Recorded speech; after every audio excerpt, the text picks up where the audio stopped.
E aí, gente, tudo bem? Como é que vai esse segundo ano? Hoje nós vamos retomar um pouco do que a gente falou na aula de literatura, do romantismo.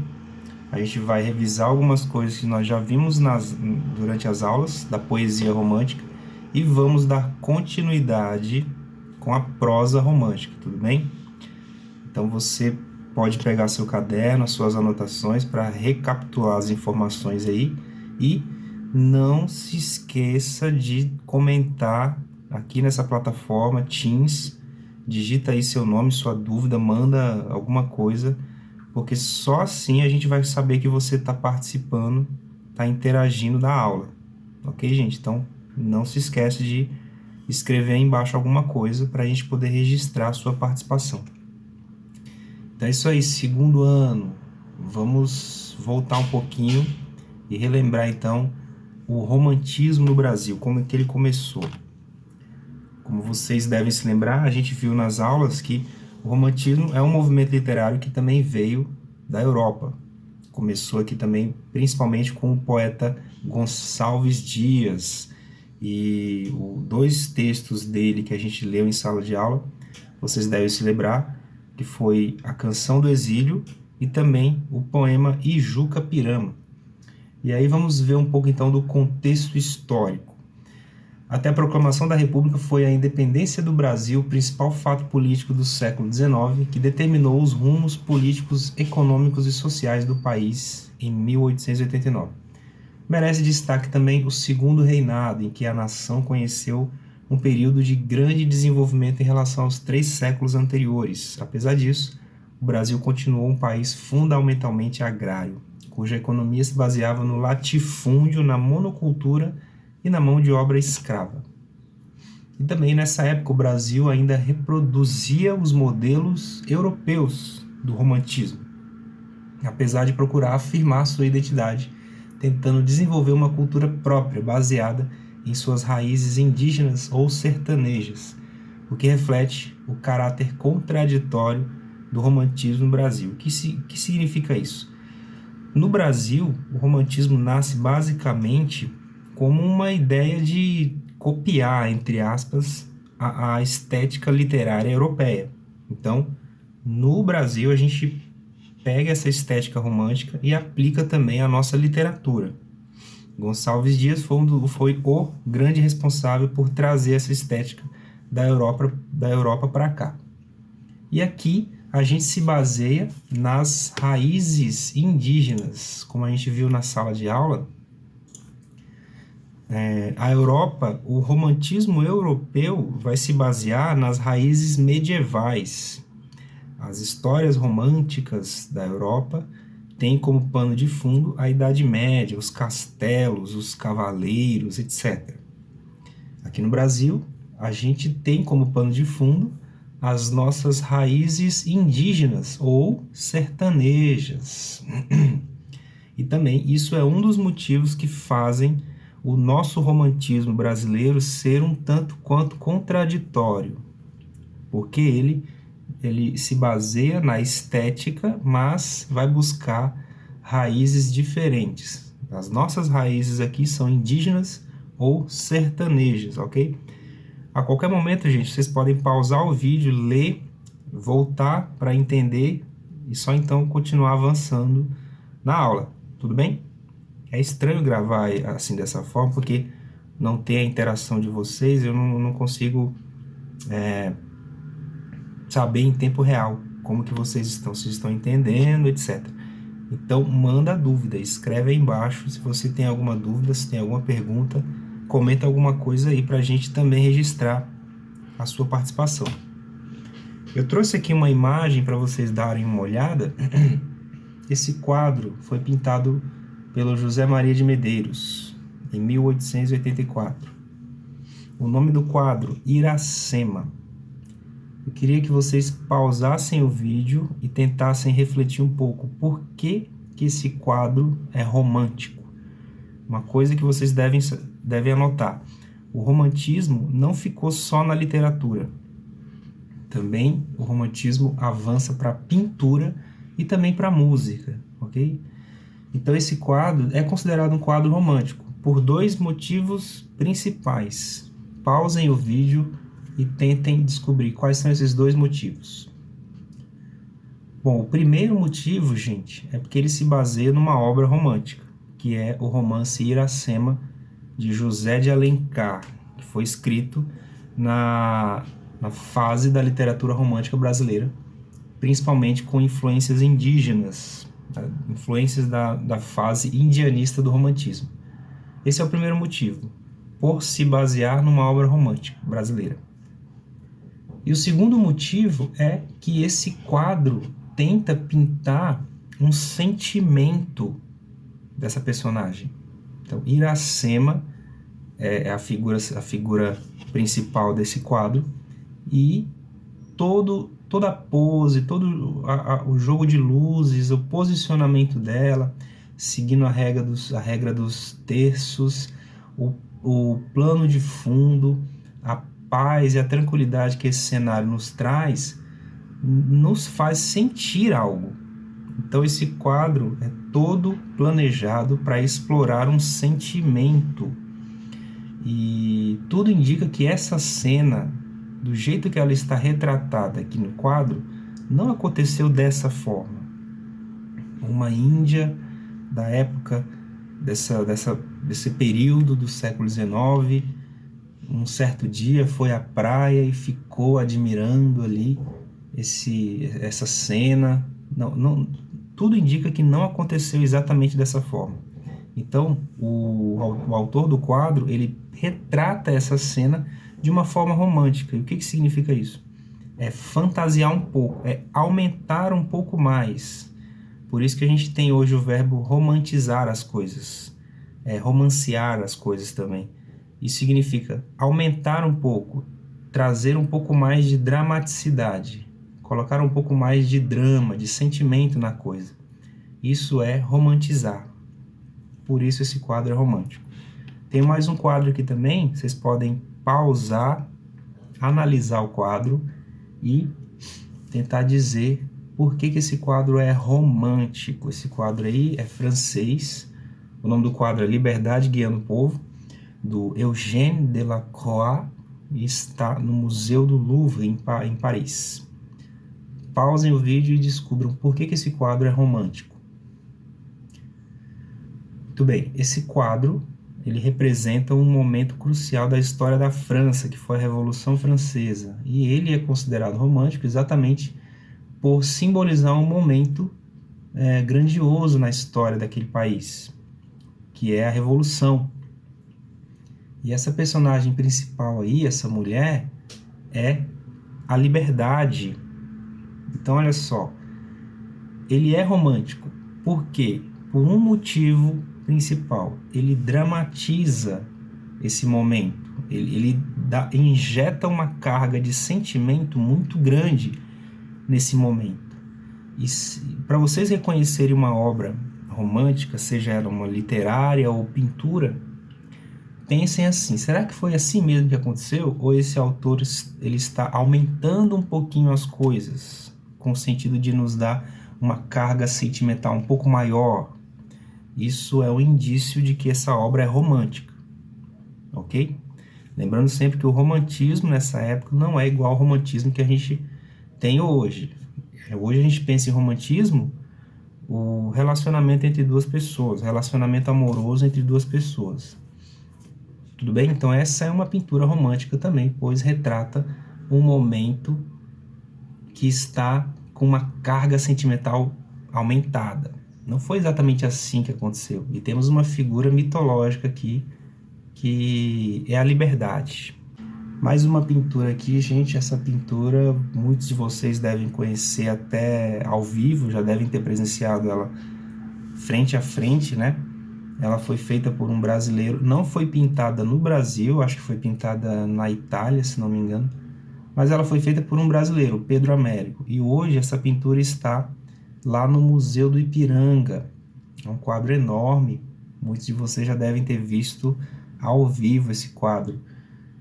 Então, olha só, o nome do quadro é Independência ou Morte, e retrata um momento da história do Brasil. Pausem o vídeo e tentem refletir por que esse quadro também é considerado um quadro romântico. É isso aí. O motivo principal que faz esse quadro ser considerado um quadro romântico é o mesmo dos outros. Ele também retrata um momento, só que ele injeta uma carga sentimental muito maior do que realmente aconteceu. Todos nós sabemos, ou a maioria das pessoas sabe, que não foi exatamente dessa forma que aconteceu o famoso grito da independência. Esse momento foi uma coisa muito mais simples, mais simplória. E o Pedro Américo retrata de uma forma bem dramática, bem com uma carga sentimental muito grande. Olha só quantos cavalos, quanta gente aqui, todo mundo com uma pose específica, uma pose dramática aqui, né, com as espadas levantadas e a figura central de Dom Pedro aqui com a espada também erguida. Só que a história fala que, na verdade, não foi bem assim que aconteceu. Foi uma coisa muito mais simples. E por que, então, que o Pedro Américo aumentou isso? Porque ele estava inspirado na estética romântica. Ok? Então, pense no romantismo como uma arte do exagero. Um pouco do exagero sentimental. E isso influenciou a literatura e também a pintura. Também a música. Maravilha? Então, olha aí. São as características do romantismo no Brasil. Vocês podem pausar, anotar isso aí, tirar foto, tirar print e estudar. Liberdade formal, nacionalismo, valorização das manifestações populares. A gente viu lá o quadro da França, da Revolução Francesa, e aqui no Brasil também a gente foi pelo mesmo caminho. A valorização da nossa independência, né? Isso também aconteceu tanto na literatura quanto na pintura. O indianismo e o regionalismo, agora aqui no Brasil, a gente valorizou a nossa raiz indígena e também a nossa cultura popular aqui. Personagens lineares, ou seja, personagens fáceis de serem compreendidos, né? Que tem uma característica muito peculiar e que não fogem a isso. Um personagem romântico normalmente é aquele personagem que você já sabe de cara o que ele quer e onde ele vai terminar. Onde ele começa e onde ele termina.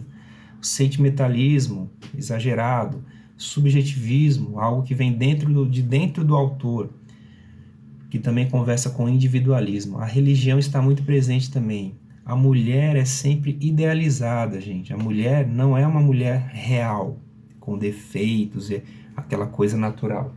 É uma mulher idealizada, perfeita, entre aspas, como o autor acha que ela deve ser perfeita. O herói criado nas obras românticas é um herói íntegro, aquele herói clichê, que é do bem, que faz sempre aquela ação íntegra e aquele ato heróico, né? Aquele herói clichê, esse é o herói romântico. O tempo é idealizado e o espaço também. A gente vê aqui a idealização do tempo, ou seja, nós temos aqui a idealização do herói, figura de Dom Pedro, é um herói idealizado. O tempo é idealizado também, o momento da independência do Brasil, e o espaço também é idealizado, né? Esse pano de fundo aqui, o cenário lá não era igualzinho esse, não era esse o cenário, era bem diferente. Isso também é uma característica romântica. Isso também acontece na literatura. Olha aí, fugir da realidade. A morte é muito presente também nessas obras românticas. O pessimismo também está presente. E o romantismo aí foi a primeira escola literária que procurou desenvolver uma literatura efetivamente brasileira aqui no Brasil. Então, antes do romantismo, todas as outras não tinham uma cara brasileira especificamente. O romantismo trouxe, então, agora essa identidade brasileira em primeiro momento. E nós já vimos aí na sala de aula que os principais autores da poesia foram Gonçalves Dias, que a gente já estudou, com a Canção do Exílio, né? Que vocês lembram, minha terra tem palmeiras onde canta o sabiá, as aves que aqui gorjeiam não gorjeiam como lá. E um trecho dessa canção está no hino nacional também. O Álvaro de Azevedo, a primeira geração romântica, né? que foi a geração do Gonçalves Dias, geração indianista. O Álvaro de Azevedo participou da segunda geração, a geração ultrarromântica, que a gente já estudou também. Ó, não repare, vai ficar meio torto aí. Nossa Senhora. E a terceira geração romântica com o Castro Alves, que a gente acabou de estudar, lendo O Navio Negreiro. Também há o Souza Andrade, que também fez parte da terceira geração. Não foi tão destaque quanto o Castro Alves, mas ele vale também o registro aqui, terceira geração. E aí a gente vai começar então a falar da prosa romântica. Prosa, para quem não sabe, é o texto literário escrito quando você começa na linha e vai até o final da linha, quando acaba você muda de linha. Isso é a prosa. Quando você não tem uma organização formal de versos, estrofes e rimas, quando você não se preocupa com versos e estrofes, isso é prosa. Quando você escreve em verso e estrofe e tem rima, isso é poema. Quando você não se preocupa com essas coisas, você está fazendo uma prosa, ok? Prosa é quando você começa e vai o texto até o final da linha sem se preocupar onde a linha vai quebrar. Na poesia, no poema, há essa preocupação. Eu começo um verso e eu não preciso chegar até o final da linha. Eu quero que o verso acabe aqui e vou mudar de linha. Isso é poesia, ok? Deu a entender? Poema, versos e estrofes. Prosa, não me preocupo com isso. Escrevo até acabar a linha. Isso é prosa. Joaquim Manuel de Macedo, José de Alencar, Bernardo Guimarães e Manuel Antônio de Almeida. Vamos falar um pouquinho deles. Só revisando um pouquinho aqui, gente, na poesia, vocês já viram, primeira geração da poesia romântica, primeira geração romântica na poesia, abrangeu esse período aqui. Já falamos do Gonçalves Dias. Esse outro Gonçalves aqui também a gente não falou na sala de aula, mas ele também foi muito importante. Ele também foi, junto com o outro Gonçalves, eles não tinham nada a ver um com o outro, tá? Eles só têm o mesmo nome em comum. Ele, junto com o Gonçalves Dias, foi um dos responsáveis pela introdução do romantismo no Brasil. O Gonçalves Dias se destacou um pouco mais, mas o Gonçalves de Magalhães também publicou nesse primeiro momento, inspirado na estética romântica da Europa. Então, os dois inseriram a poesia romântica no Brasil. A segunda geração romântica, conhecida como ultrarromântica, que abrangeu esse período aqui, tem como destaque o Álvares de Azevedo. A gente falou, nós lemos um poema, para algumas pessoas, a gente leu o poema do livro Lira dos 20 Anos, poema no Mar, se não me engano. Para outras pessoas, a gente leu alguma coisa do livro Noite na Taverna, que vocês devem ter ouvido falar. A gente falou na sala de aula. O Fagundes Varela também, Casimiro de Abreu e Joaquim Freire. Esses três também fizeram parte da segunda geração romântica. Pausem o vídeo, deem uma lida nas informações sobre esses três aí também. Mas eu já adianto a vocês que numa próxima atividade da prosa romântica, talvez a gente fale apenas do Álvares de Azevedo, ok? E a terceira geração da poesia romântica, que abrangeu esse período aqui, nós falamos principalmente do Castro Alves, conhecido como poeta dos escravos. E o grande poema dele, que tem destaque aqui, é O Navio Negreiro, que nós lemos também aí para algumas pessoas. Pausem o vídeo, deem uma olhada, busquem mais informações na internet para uma possível atividade no futuro. Ok, gente? E aí a gente entra na prosa. Atenção. O romantismo teve uma boa aceitação entre os brasileiros leitores de literatura por ser um gênero que aborda temas comuns da vida cotidiana. O romance, bem mais que a poesia, empenhou-se em definir uma identidade cultural do Brasil. Então, olha só, nós temos uma identidade cultural brasileira aqui agora na prosa romântica. Na prosa. Na poesia a gente já finalizou aqui. Não temos uma identidade tão clara quanto a gente vai ter agora na prosa. E aí, nós temos aí alguns tipos de romances. O romance urbano, que retratavam a vida social da época. Ou seja, estamos no romantismo. Eu sou um autor romântico, só que eu não quero fazer poemas. Eu quero fazer romance. escrever em prosa. E eu vivo na cidade grande, eu quero escrever daquela maneira, só que agora em prosa. Esse é o estilo do romance urbano. A pequena burguesia da época é a principal classe representada nesse momento. Pausem o vídeo, deem uma lida e vamos avançar. Esses são os principais livros da época da prosa romântica urbana. A Moreninha, o Moço Loiro, de Joaquim Manuel de Macedo. Nós vamos destacar aqui principalmente a Moreninha, tá, gente? Nós vamos primeiramente falar disso aqui mais para frente. Então, esse é o livro de destaque que a gente pode mostrar aqui para vocês.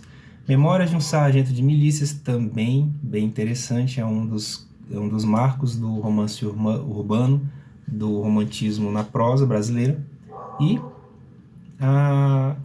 muitos outros aqui, vejam só, Diva, Lucila, Senhora, esse é o destaque do José de Alencar, que eu posso trazer para vocês aqui, Senhora, A Pata Gazela, 5 Minutos e A Viuvinha, todos esses são de José de Alencar, eu destaco Senhora, ok? Tivemos também um romance histórico, que é um tipo de volta ao passado, ele resgata as raízes históricas do país. Só que aqui, no caso da Europa, esse romance histórico resgatava a Idade Média na Europa. No Brasil, a gente resgata o passado na cultura indígena, no caso do romance brasileiro. Nós não temos romance histórico brasileiro medieval. Não existe. Se alguém escreveu isso, eu me arrisco a dizer que está com uma qualidade muito ruim, porque nós não tivemos Idade Média, ok? Então nós não podemos voltar a esse passado histórico, falar de Idade Média, não dá. Aqui, ó. Pause o vídeo, dei uma lida, vamos avançar. Então, gente, olha só, eu deixo uma questão para vocês aqui, para vocês pausarem o vídeo, tentarem responder, e na próxima aula a gente vai mostrar o gabarito. Na verdade, eu vou mostrar agora. Vou mostrar o gabarito agora. O vídeo já está bem longo. Eu vou pausar, eu vou responder essa questão para vocês e a gente vai encerrar esse vídeo. E na semana que vem, na próxima aula, eu vou colocar aqui no Teams a próxima aula de literatura romântica e a gente vai aprofundar um pouquinho mais esse assunto, ok? Então, peço que vocês comentem aqui embaixo se alguém tiver alguma dúvida, alguma informação que vocês não entenderam, façam algum tipo de interação para a gente registrar a participação de vocês na aula. Ok, gente? Então vejam só, a gente vai com essa aula, de certa forma, encerrar a prosa romântica. Vou mandar mais material na aula, na plataforma do Teams. Vocês vão ler, vão ver alguns vídeos que eu vou mandar e mais tarde eu mando uma pequena tarefa, uma pequena atividade para vocês responderem sobre a prosa romântica brasileira. Tudo bem? Manda sua dúvida, comenta, não deixa de interagir, senão eu não vou saber que você está participando. E aí, gente, falta, não vai ser registrado o seu engajamento, então não tem como eu saber. Toda a orientação que está sendo passada para a gente é fazer com que o aluno registre a participação dele na plataforma. Escreve aí seu nome, manda alguma coisa, clica aí no joinha, assim, sei lá, só para a gente saber que você está participando. Tem que fazer isso, senão, quando forem me perguntar, professor, os alunos estão vendo a aula, eu vou falar que não, vou falar só que quem interagiu é que participou, os outros vão ser prejudicados. Então, manda no grupo da sala que tem aula, que precisa ser vista e precisa que os alunos precisam interagir. Mandar mensagem, escrever alguma coisa, clicar no curtir, de alguma forma. Eu preciso saber quem está participando. Quem não estiver participando vai ficar com falta, vai ficar com nota menor do que os outros. Manda no grupo da sala e avisa todo mundo. Olha aí, é um trecho de José de Alencar. José de Alencar escreveu isso. Quantas coisas brotam ainda hoje, modas, bailes, livros, painéis, primores de toda casta, que amanhã já são pó ou cisco, em tempo em que não mais se pode ler, pois o ímpeto da vida mal consente folhear o livro, que à noite deixou de ser novidade e caiu na voga. No meio desse turbilhão que nos arrasta, que vinha fazer uma obra séria e refletida. Perca, pois, a crítica esse costume em que está de exigir em cada romance que lhe dão um poema. As proposições anteriores de José de Alencar fazem alusão a um problema característico do movimento romântico. Que problema é esse? Vamos ver se você já pausou o vídeo e já marcou uma resposta. Marca aí. Eu sei que você deve estar pensando, não vai valer nota, não vou fazer, vou esperar ele responder. Não, marca uma resposta, vamos ver se você consegue acertar. Pausa o vídeo e marca. Letra A. O movimento romântico afeito ao lirismo e à sentimentalidade busca realizar uma prosa fundamentalmente impregnada de valores poéticos. Não, isso não é verdade. A prosa não é fundamentalmente impregnada de valores poéticos. Ela busca aquelas características, gente. Ela busca essas características aqui. Essas são as características que a prosa busca. Não só a prosa, como a poesia também. Então a letra A não está de acordo. Não é. Letra B. O autor preocupa-se em satisfazer o gosto de um público pouco exigente no que diz respeito a obras de acabamento literário mais sofisticado. Opa, faz sentido. O autor preocupa-se em satisfazer o gosto de um público pouco exigente no que diz respeito a obras de acabamento literário mais sofisticado. É isso mesmo. E eu marcaria a letra B. Só vocês lerem aqui e tentar identificar o que ele está dizendo, José de Alencar, sobre a prosa romântica. Mas vamos ver a letra C e D. Tendo em vista uma caracterização da sociedade burguesa, faz sentido, o romance deve conter preferencialmente a ação, que seja o retrato dos agitados tempos modernos. Não, ação, nada a ver. Retrato dos agitados tempos modernos, nada a ver. Também não é a C. E letra D. O autor já esquece... O autor, já que se reconhece gênio, não, ele não está se reconhecendo gênio, ele está fazendo uma crítica do gosto do acabamento literário mais sofisticado. Ele não está se falando, eu sou um gênio. Não. E pelo público é aceito como tal e deve nortear as multidões, que o leem com sua palavra sábia. Não, não é isso. O romantismo é arte. Não é uma sabedoria, é uma arte. Então ele não está se reconhecendo um gênio, ele está se reconhecendo como um escritor, um artista escritor. Ok, gente? Então, neste caso, é a letra B, falando da prosa romântica brasileira desse período. José de Alencar é um dos principais nomes da prosa romântica desse período. Maravilha, gente? Então, já temos aí poesia romântica brasileira e prosa romântica brasileira. Próxima aula, tudo indica que nós vamos começar no realismo brasileiro. Então, vamos encerrar o romantismo aqui. Nós já temos material da poesia romântica, primeira, segunda e terceira geração, e já temos também um pouco de material da prosa romântica, que eu vou mandar mais para vocês ainda nos links aqui na sala de aula, na aula 1. Nessa aula que eu estou fazendo isso aqui agora, eu vou mandar mais material, links, vídeos, textos para complementar. Temos a poesia romântica, temos a prosa romântica. Próxima aula, tudo indica que nós vamos começar o realismo. Talvez fazendo vídeos assim de 30 minutos, eu consiga fazer tudo já. Eu vou mandar mais material, vamos fechar de uma vez. E vou mandar também algumas questões para vocês responderem. Manda no grupo, pede para o pessoal comentar, fazer interação aqui para a gente registrar a participação. Se a gente não registrar a participação de vocês, vocês não contabilizarão número de participação de aula. Vocês podem ser prejudicados por não estarem participando das aulas, comentando, curtindo, fazendo alguma coisa aí dentro. Tudo bem, gente?